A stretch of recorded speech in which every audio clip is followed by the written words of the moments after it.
Give it up for Jael and Darlin.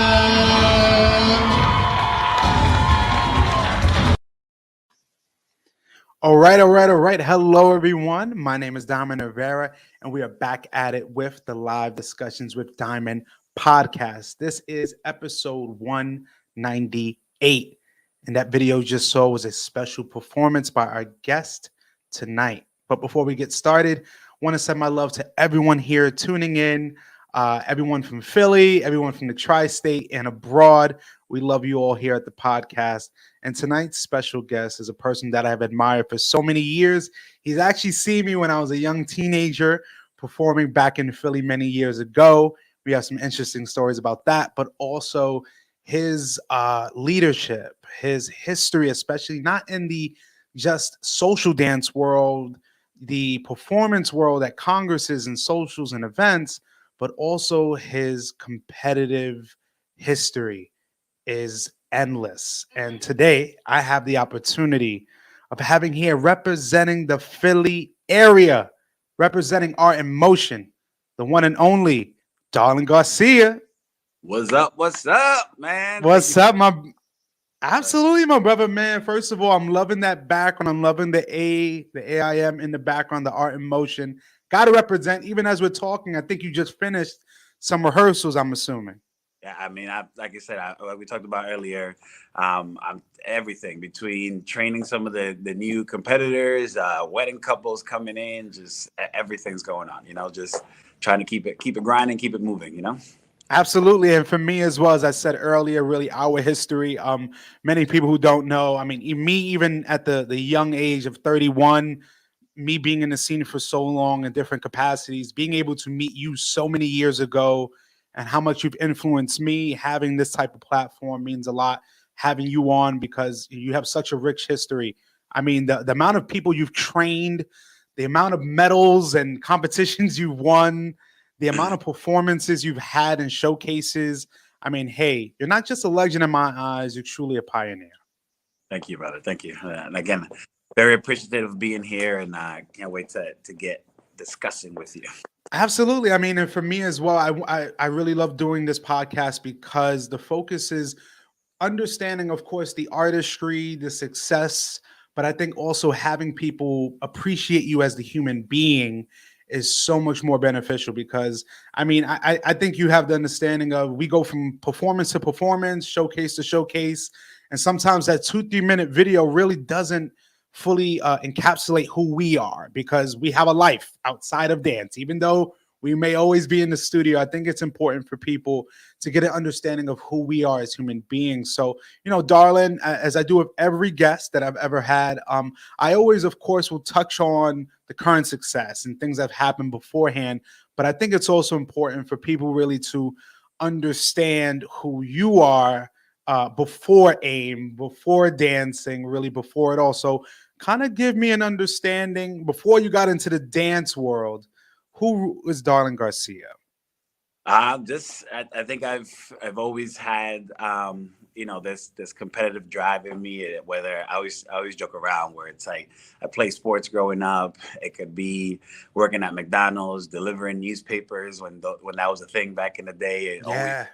Always just trying to be the best or the top of the class or whatever it is. So, again, anybody who's been around me will tell you it's just like, this is what drives me. Just trying to be the top of my class, just trying to bring people along. If it's a competitive sport, then bringing the team, just trying to get everybody to be on the same page and drive. That's always been my thing. I did architecture for about 5 years prior to starting dance. So Mm-hmm.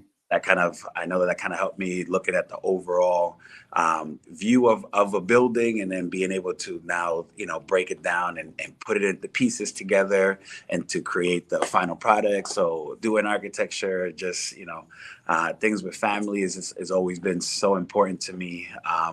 And this is why I've created, AIM the way it is. And everybody who's been around me will know it's like family is the first thing to me. And it's something that I didn't have much growing up. It wasn't shown to me and how to do. So it's something that I've always wanted to create, is that family environment. So that's, competitive, family, Mm-hmm. and just bringing everybody along is what I kind of defines who I am. Absolutely. I mean, me coming from New York, realizing at one point I only thought it was dancing in New York and LA. But for me, it was like, then I realized, well, Philly has a definitely a stronghold. So my question to you is, what was your first introduction into kind of that formal way of dancing? So I actually I was already here for a while, and sort of like went to Dominican Republic for a couple of months and came back and kind of like got the dance bug in. And then a bunch of my friends in high school were from Puerto Rico. They did a lot of salsa. I had no idea what that was, or I hadn't Mhm. hated it because I didn't know what to do to it. My body wanted to do something but didn't know what it is. Yeah. Try to ask them to kind of show me the steps, and they were too busy kind of showing off their basic to even show me what it is. Like, what? I remember this. I still remember it. Where I was sitting there like, I'm gonna go learn and I'm gonna show everybody how to dance. I said that was my thing, because I was so frustrated that I had friends who knew and they were too busy showing off to even show me the steps, and Yeah. they just weren't teachers. So it's okay, they can do, and they don't know how to explain it. So I went to down here in Pensacola in the Atrium Dance Studio with Barbara Capaldi, and that's where I started my dancing. That was back in 2001, and I stepped into the studio. I remember by like week 2, I saw a couple of the guys have been there on this performance team, and I was like, Mhm. "Can I be part of the team?" It was like week 2, and she was like, "Hold on just a minute. Yeah. You got some potential, but let's slow down." So it didn't take long. I bugged her for a couple of months, and I think I started May of Mhm. 2001, and I remember entering my first local competition already by like August. And by September I was part of the troupe, and by October my partner and I flew down to Florida for the World Salsa Federation to do our first competition. So I was in it. I was watching videos, classes for. Wow. Now, I forget videos. I was watching VHS tapes back then. I mean, So hey, if we're gonna date ourselves back then, it's interesting you said the World Salsa Federation, because many people nowadays in 2022 didn't realize at one point ESPN yes, had a platform for us as dancers oh, of actually showcasing, especially in the early 2000s into the mid specifically, but it went much further. But I definitely remember myself. I started about 96, but 2001 and a little bit beyond, that exposure of our community started yeah, more. Of course, we didn't have the video cameras always focusing on everything. So when I'm seeing ESPN and all these platforms showcasing what I just saw at a social, that was right. special. So you now talking about the World Salsa Federation, what was that experience like for you now, going into that type of world and having that competitive nature and feeling around you? I mean, it's like I said. I've competed my entire life. So Mhm. to me, why would you do anything if it's not to compete? So as soon as that portal opened for me, I'm like, all right, now it's time to get serious. And coming from knowing what it takes to get to that level, that competitive level, I I love competition is because of the drive that it makes you train. It makes you, really focus on the little details that they're looking for, and you just keep Mhm. evolving. And that's the reason why I love competing so much. Just it gives you a goal. It gives you something to sort of like strive for, and it also gives you at the end you get to talk to the judges and kind of see what you need to work on, what can become better. I know that some people are like, well, that takes away from the creativity and the freedom of the dance, but again, it all needs to be refined, and then you can sort of like add your own flavor to it anyways, right? Because why else do we teach classes 1, 2, 3, 5, 6, 7, right? You gotta know that first, and then you can apply what you're feeling inside to it, so you don't look crazy. Mhm. So to me, it was World Salsa Federation. From there, we went into ESPN. That's 2005 to Yeah. about 2009. Then it turned into World Latin Dance Club. Then it turned into World Salsa Summit, and it just and then into the summit, and it just keeps evolving and evolving, along with all the other local and more Toronto Congress, Yeah. Liberty events. So there's a ton of competitions out there that you can do. Hong Kong, Vera and I were there in Hong Kong 1 year competing as well. So it's all over. Man, and I think it's special talking to you because I've also had in my previous episode with Mr. Billy Fajardo that Yeah. we've talked so highly of you. But it's interesting because many people who talk about salsa or just dancing in general, not many understand the competition world. It's a totally different world than going to a congress, going to a little festival or social. It's a total different atmosphere. So kind of give me an understanding then, you coming from that competitive world, but then coming back to your city, how was the scene kind of a slowly growing scene? Like, was it kind of flourishing straight from the gate? Yeah, it's kind of it's kind of weird because we are so close to New York, which has Mhm. doing this for years. So our scene, started off like what we know it today. Obviously, there's always been dancers around this area, but we know it as today, studio dancing and sort of like just a lot more of the combination stuff like that. So we were doing a lot of in 2001, 2002. We were. It's funny because I was just at my first instructor's event this past Friday, and we were just Mhm. talking. Barbara and I were sitting there talking about how we used to take the road trips up to New York right after work, the late nights. People for a while there, people thought I lived in DC, Yeah. New York, and Philly all at the same time. Because I'd be out in New York 3 times a week, drive down to DC for another party. So the scene has always been here, and yeah, it has its ups and downs, it has its waves. It's grown from Mike and Dina and myself being like the first type of male instructors that are Yeah. out here. And what we do today to because it originally started with 2 females in the scene, so so that was our examples, and then now it's we have a lot more going on, but being able to see the scene grow as it has from you know and it's obviously is a lot more business professional like, but back then, I mean, it was just we just wanted to get out and dance, learn some combinations, get to the clubs and sort of like have a good time, do that 5 times a week, go to work, and Mhm. keep doing it over and over. So the scene has grown into a more business like type of thing, but Yeah. it's still, I again, like you said, competition is its own different animal. I love to social dance as much as I love to teach, as much as I love to train and compete. To me, they're all at equal level, and Yeah. I do them all. I give them all their own attention, because I love every aspect of it. That's why you'll see me. People will be like, "Darlin crazy," He'd be out there competing all day, 20 million routines, and he's out the whole night as well. And it's just it's all I want it all. I want to be able to experience all of it. Absolutely, because again, like you said, being from the competitive world, but still being a part of the community, that's Yep. also important. But it's interesting because for me, our history, my first time meeting you, Dave Melendez had brought the Heartbreak Boys to, I believe it was the Polish House. And Yep. I remember it was you, Polish home, I think. Polish home, the Yeah. Polish home. And I remember it was you and your brother at the time, and with AIM. And I remember we performing, and I remember before the showtime, because I was a little more I was way more chubbier, so I definitely stuck out. But I remember watching you guys, and I was like, okay, I gotta really do something to show out. And I remember I wish I had that video from Nuevo Tech. They've since deleted it, but I remember it was a lesson learned because I remember it was a certain sequence and it was kind of transition period, and I literally like fell, but like popped right back up. And when people have seen the video, they were like, "Oh wow, I barely noticed it. I knew it." But then I remember off stage, I remember I went up to you, and then you just looked at me and you said, "So what was that about?" And I was like, "Oh, you noticed that?" He was like, "Of course I noticed that."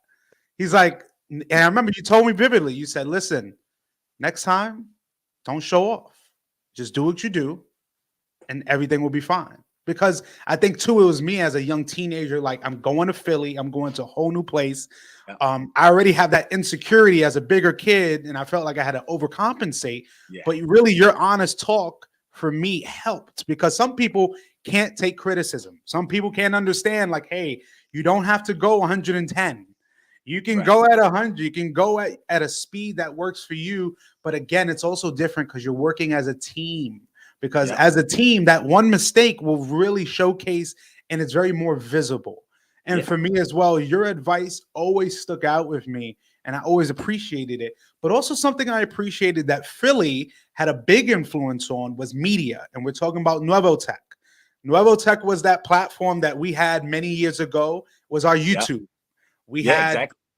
we had interviews, we had performances. They had it And all. Competitions. They went and they got into the community and really just wanted to hear voice from everybody. So that was awesome, and I love that about them. yeah, and for me as well with Philly, with AIM, and then Mike and Dino, and but so many more dancers I'm seeing from Philly, and I'm like, wow, that was my exposure to say, wow, not just Philly. I'm seeing so many other cities that actually have the same community that we have in New York, because New York is everybody says is the Mecca. I love New York, but I love traveling to other cities. But Absolutely. for me, a question for you was, you really starting from 2001 and then, of course, going into the competitive world, whether it's through ESPN, World Salsa Federation, the summit, but then, of course, still being a part of the community, seeing it grow. What was that like seeing the community grow in such a unique way of not just these socials, but you're getting congresses everywhere. You're starting to get more and more events. New performers are coming out of the woodwork. Yeah, no, it's I'm about to don't tell nobody I'm about to turn 40, but Oh, I literally, like you said, we've been in this from day one. So a lot mhm. of the judges have been my competitors at one point or another. I was there, when Junior and Emily were just 13 and Yes. 8 Yep. themselves, getting in the teen division because they weren't Mhm. old enough to do the adult division. Like just being there, I was at the first San Juan Salsa Open in Puerto Rico. I competed there, so it's like Mm. watching watching the community grow from year to year to year and just seeing the dancers come and seeing the dancers go, and people are like, man, Darlin, you're still at it, and I'm like, yeah, I love it. I can't stop, so and now that we get to bring our students and they get to compete in pro-ams and am-ams and stuff like that, just what I've kind of seen is just the availability, the opportunities for people to do more than just take a class to know a couple of steps, to go to a social, like that Mhm. aspect of it, just to be able to travel around the world, to go to different cities, different countries, and do what we love to do. That's really what's been just the catalyst of everything, of how big our scene has become. Just the opportunities and availabilities that people have to do more, because it's just like ballroom has always had it, but now we are able to be on a bigger platform and push ourselves to as much as we can. I mean, we just had, Karen and Ricardo close out, Blackpool in ballroom, like be the closing out show, you know, do World of Dance, do all this stuff, like it's Mhm. just the opportunities that we have now compared to when we started, where it was just kind of like, oh yeah, I'd learn a couple of steps, I go to a local club and that's it. So Yeah. it's amazing just watching that evolution of our dance, of our scene. Absolutely. I mean, with the addition of YouTube, I think around like 2007, that right there was helping the exposure because we're seeing Yeah. now companies from all over the world. But in something I talked to Billy about was that for me, my personal opinion, I think what was a game changer in terms of the competitive world, but also the performance aspect at Congresses Right. was the addition of a lot of Colombian groups, because I really felt the tricks and the lifts and the presentation was Right. influencing many to almost try to attempt that same realm to yeah. For me it was like I saw a shift around maybe 2008 2009 of, more performances now were coming off the ground. Yeah. I mean, And it's insane because it's like, well, you know what it is? It's just like all everything else, right? If you're Mhm. they were trick heavy, not dance heavy. We were dance heavy, not trick heavy. New York was feel heavy. LA was presentation or Yes. showmanship heavy. So it's just the beautiful thing about now is everybody has to do everything, or else you're getting left behind. It's Yes. like you can't do it all because it was crazy.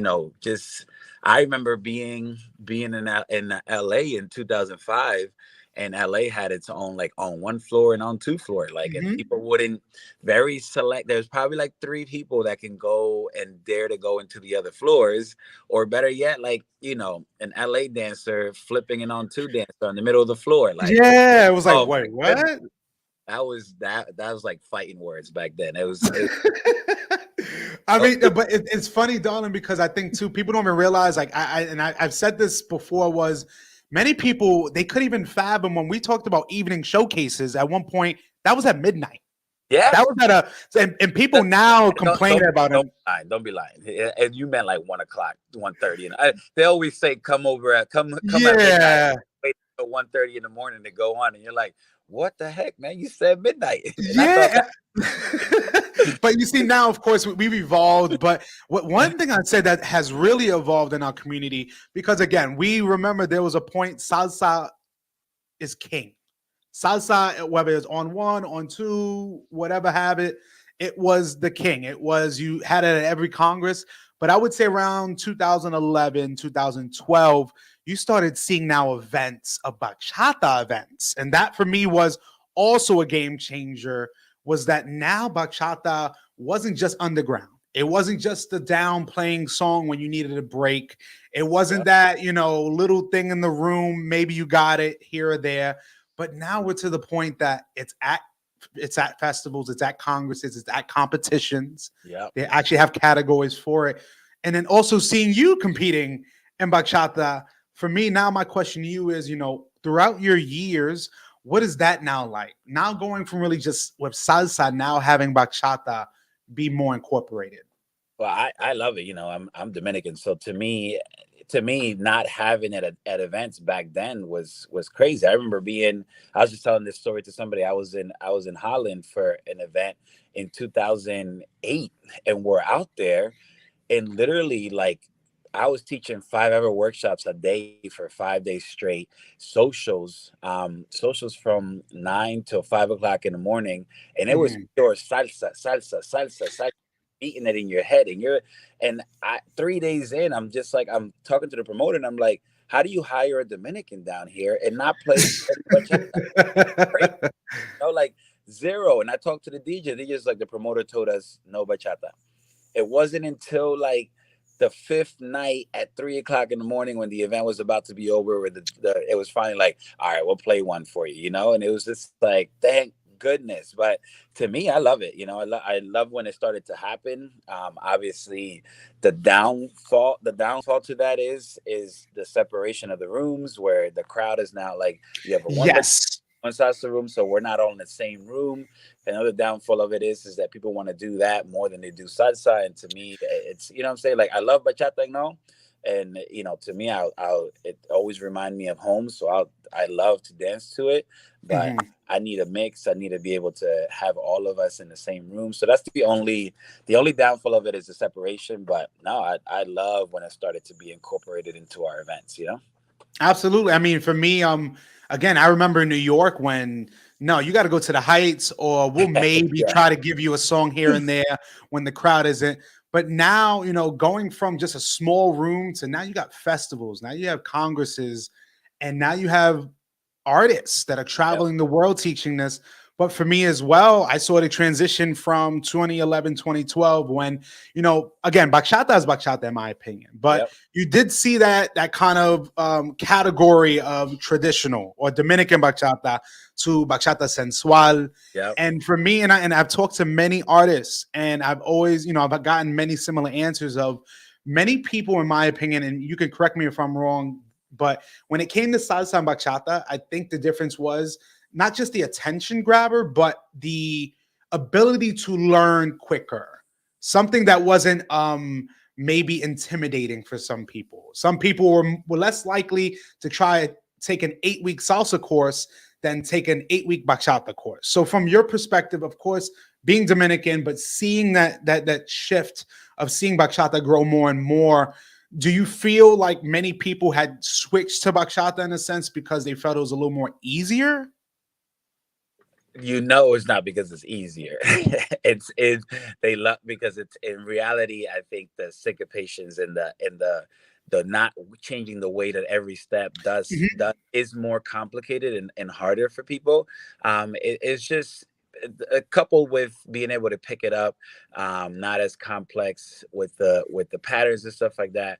What it is just what it is. It's a more central dance. It's closer. People love to be able to be in that proximity with people and not in part of a dance, which in salsa is really not a part of it. The centrality is not part of the salsa.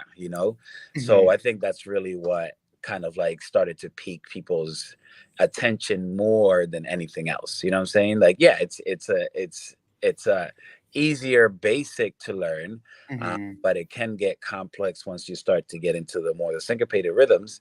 But Yes. again, it's more because it's something that people can get a little, and that's why bachata sensual took off as much as it before the Dominican bachata took off. We had to take our bachata back and be like, hold on a minute.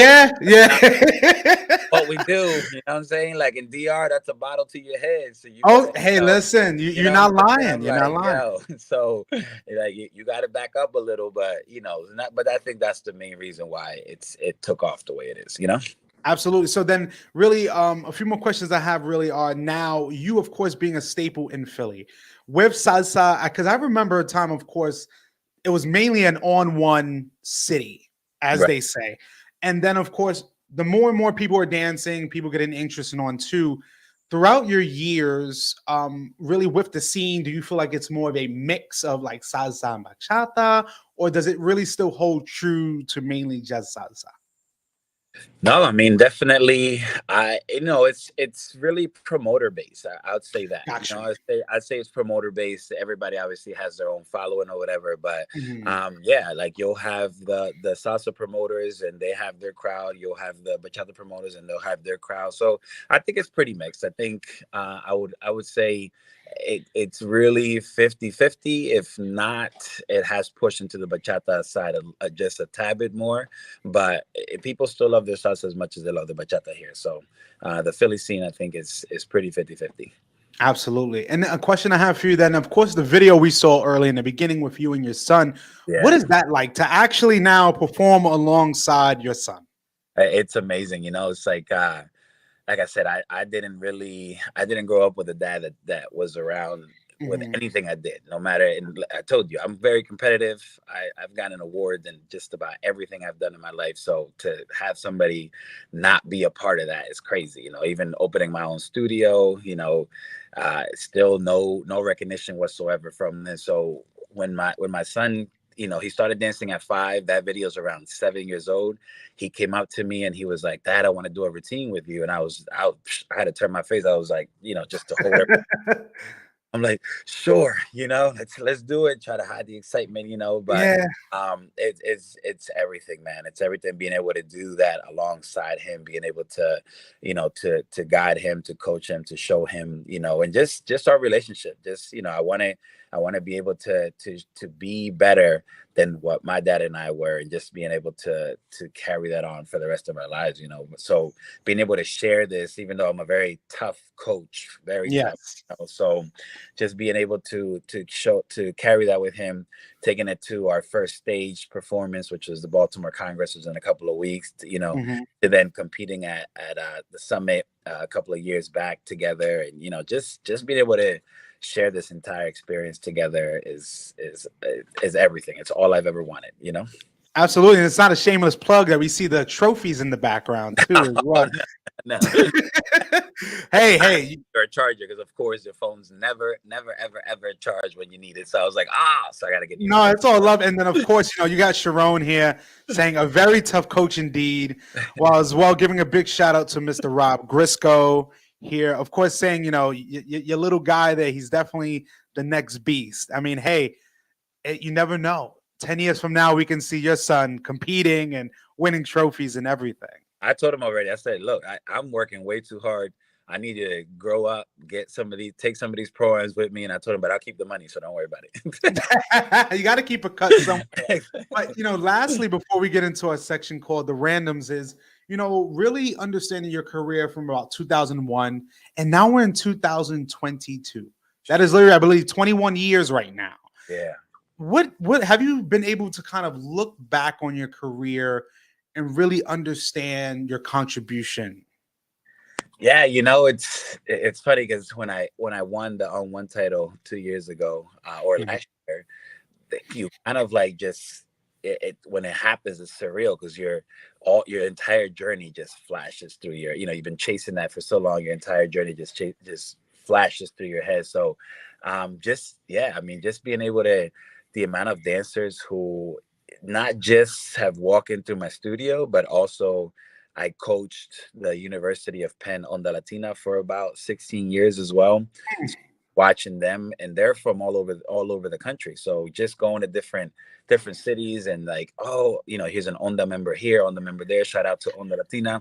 But yeah, so just being able to see the amount of dancers that have come through here, the amount of dancers that I've been able to influence and just guide them into the direction that they want to go in. And again, I always welcome them here. I always allow them to do what under my direction, allow them to do whatever they need to. If they want to do individual duels, somebody asks them to dance, they're more than free to do what they need to do, because I know that I'm just a steward of being able to guide them as long as they're here and let them take off wherever they need to go.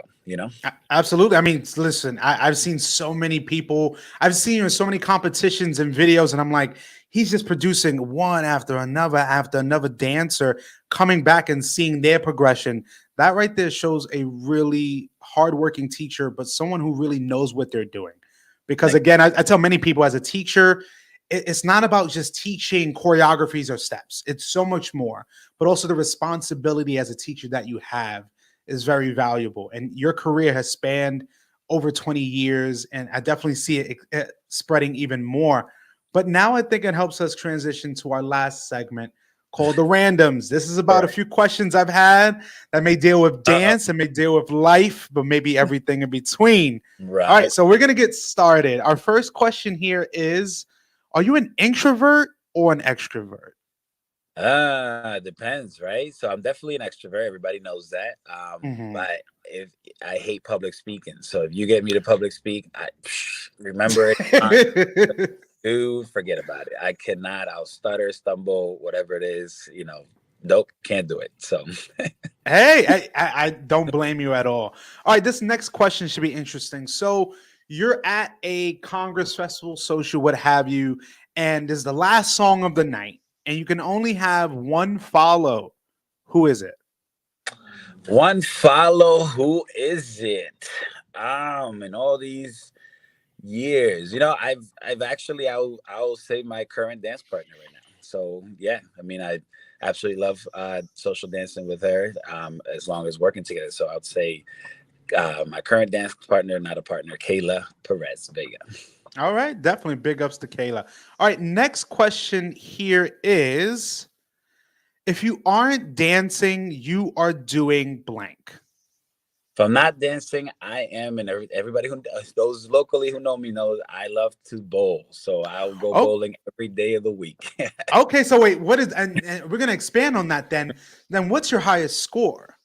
My highest score is 255. Ooh, just 45 away from a 300. Yeah. That's exciting. I don't want to put you on the spot and say we need the receipts, but I definitely trust your judgment Hey, on that I one. take pictures. I'll screenshot you everything. And now another thing that my son and I are into. So now we're into bowling. So he's Ah, compete every time. His he just got his high score today at 155. So hey, he's creeping. He's yeah, creeping he's right now. getting there. So Oh my God. All right, this next one should be interesting. Of course, you're from Philly, you live in Philly. So can you tell me one of your favorite things about Philly?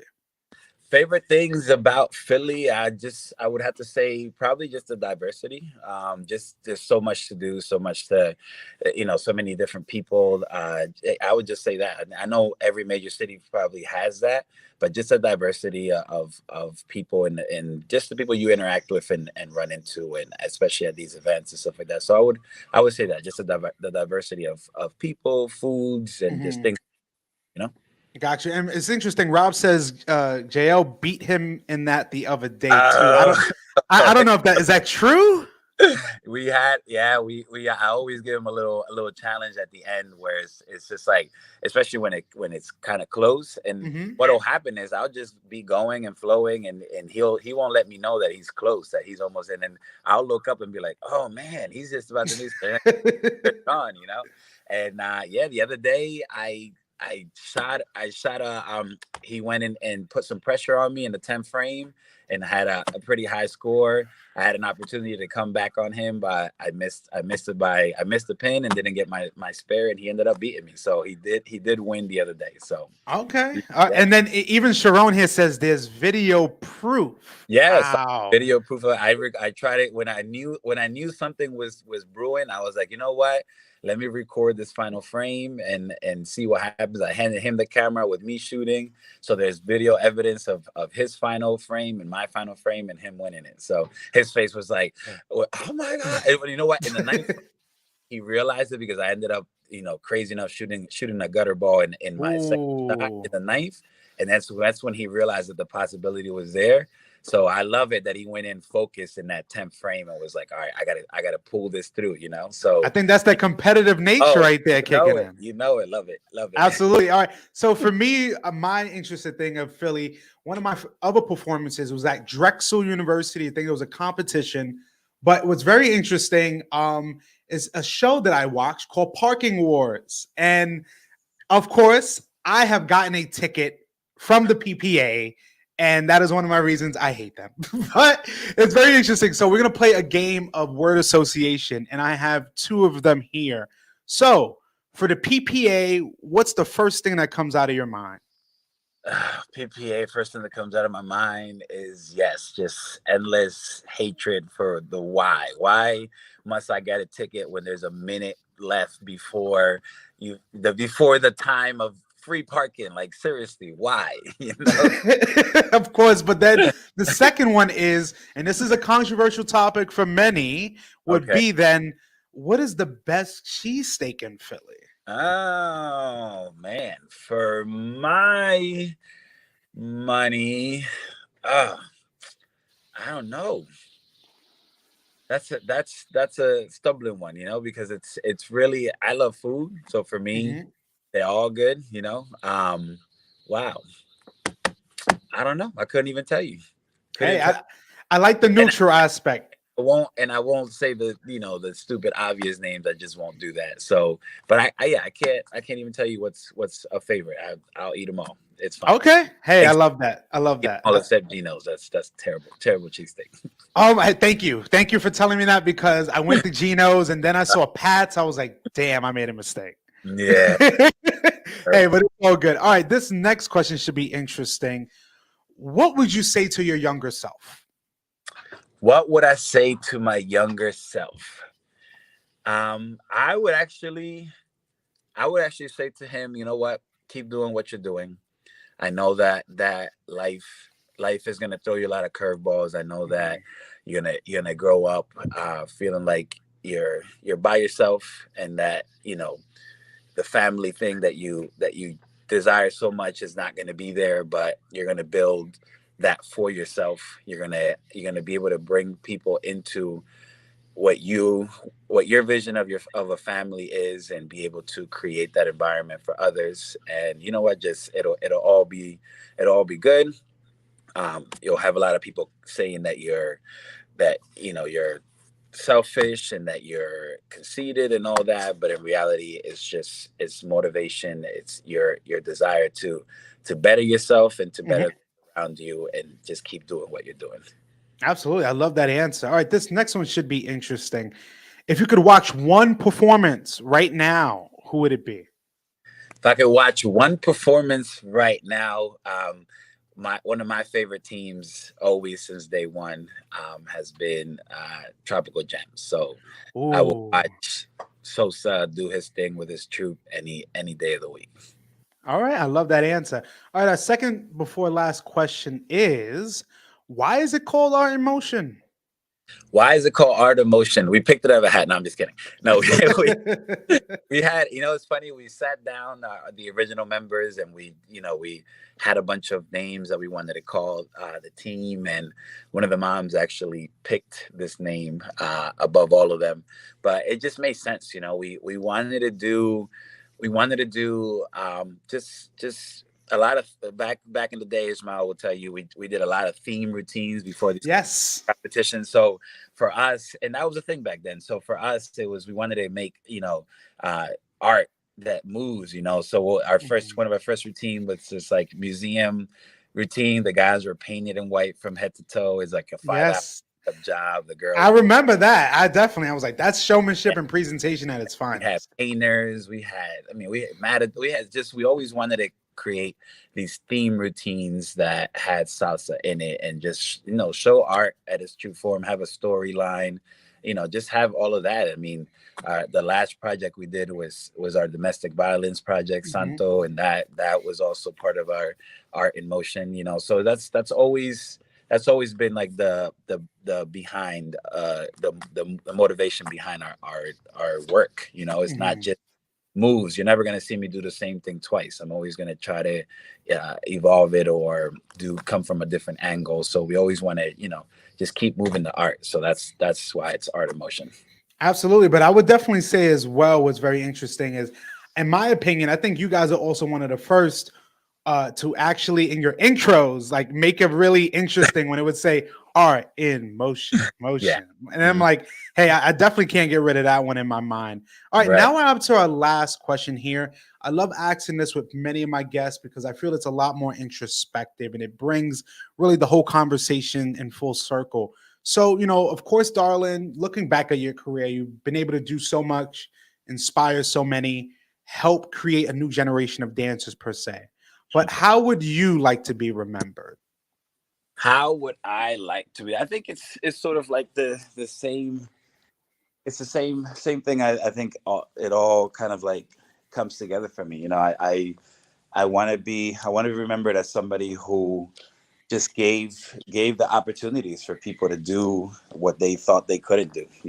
For the Mhm, for the people who think they have three left feet, for the people who think they're overweight, for the people who think that this world doesn't have a place for them. I want them to remember, like, you know what, I always remember clearly one of my first years. This young lady I walked into Brazil's nightclub, and this young lady was up against the wall. She was taller, thicker, and felt like she was just trying to hide, and nobody was asking her to dance. And just seeing that from across the room and going to mhm. dance. And then here we are 20 years later, or she started taking my classes, and she would always remember, it's like, you know what, you were one of the first ones to bring me into this and allow me to, she started to bring her husband into, he lived in England, and he would come down and take classes with us every time. So just somebody who just, again, doors are always open to do this, to do what we love to do, to be a part of this community, no matter what you look like. That's what I want to be remembered as. Absolutely. I love that answer. And thank you again for doing this segment. And now it helps us close out into really the closing of our talk tonight. Again, really, I felt like people can get really a bit of a better glimpse and understanding of who you are rather than just art in motion. Right. Also learning that you love bowling, understanding that, hey, there's certain there's things you would love to say with your younger self. But again, having people have a better connection with you overall. And I thank you again for everything. I really feel from start to finish, our conversation has been seamless.